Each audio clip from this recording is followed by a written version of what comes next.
សុខសប្បាយអត់ខ្ញុំ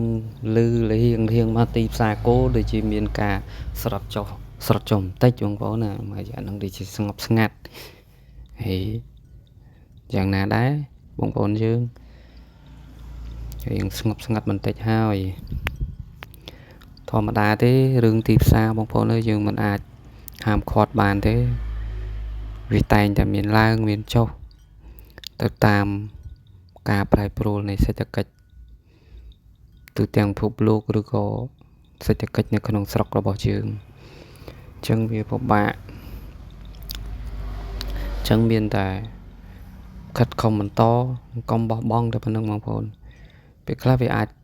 ធ្លាក់តែមួយចំនួនខ្លីអញ្ចឹងទៅវាឡើងមកវិញអញ្ចឹងពេលខ្លះដូចខ្ញុំបាននិយាយពីមុនមកអញ្ចឹងបងប្អូនថាទីផ្សារវាមិនអាចទៀងទាត់បានទេអញ្ចឹងមានតែការខិតខំប្រឹងប្រែងហើយយើងនៅតែរបរយើងចិញ្ចឹមគឺនៅតែចិញ្ចឹមហ្នឹងទោះជាវាធ្លាក់ថ្លៃឬក៏ឡើងថ្លៃក៏យើងនៅតែលក់បានលុយអញ្ចឹងណាបងប្អូនបាទវាជាភាពចំណេញរបស់យើងទេពួកយើងមិនចាយពេល100%ទៅលើគោណាបងប្អូនមួយចំនួនហ្នឹងគឺសិតតែមានមុខរបរផ្សេងសិតតែមានមុខរបរស្នូលផ្សេងហ្នឹងអញ្ចឹងគោហ្នឹងគ្រាន់តែជាការចិញ្ចឹមចំណូលបន្តបន្សំរបស់គាត់ហ្នឹងអញ្ចឹងវាអត់ត្រូវខាតទេបងប្អូនវាគប់ផ្សំនឹងគាត់ទៅស្រែទៅចកាទៅគាត់ដឹកគោលទៅដែរអញ្ចឹងណាបងប្អូនជាងទៅលីតែចប់ទៅទេអាហ្នឹងយើងលើកឧទាហរណ៍អញ្ចឹងណាបងប្អូន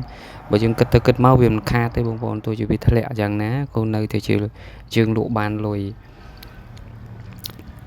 ពួកបងប្អូនមានចៅការងារស្នូបងប្អូនណាការងារធ្វើស្រែធ្វើចម្ការឬក៏ធ្វើរបរអីផ្សេងធ្វើការអីផ្សេងបងប្អូននៅតែបន្តធម្មតាហ្នឹងបងប្អូនមិនមែនបោះបង់ការងារស្នូឲ្យមកចាប់អាជីពចិញ្ចឹមគោតែមួយមុខណាអញ្ចឹងបងប្អូនកុំបារម្ភអីវាមិនអីទេអញ្ចឹងណាបងប្អូនគ្រាន់តែពេលខ្លះវាធ្លាក់ទៅមកប្រាវអញ្ចឹងទៅវាអាចនឹងងើបឡើងមកថ្ងៃណាមួយបន្តទៀតអញ្ចឹងទៅពេលវាឡើងឬក៏ចុះក៏យើងបានបទពិសោធន៍ក៏យើងបានបទពិសោធន៍យល់ដឹងក្នុងការទីផ្សារតម្លៃទីផ្សារយ៉ាងម៉េចយើងបានទទួលបានបទពិសោធន៍ច្រើនដែរបងប្អូនអញ្ចឹងយើងទុកត្រៀមសម្រាប់ថ្ងៃមុខយ៉ាងណាយើងសេរីការងារយើងឲ្យហើយស្រួល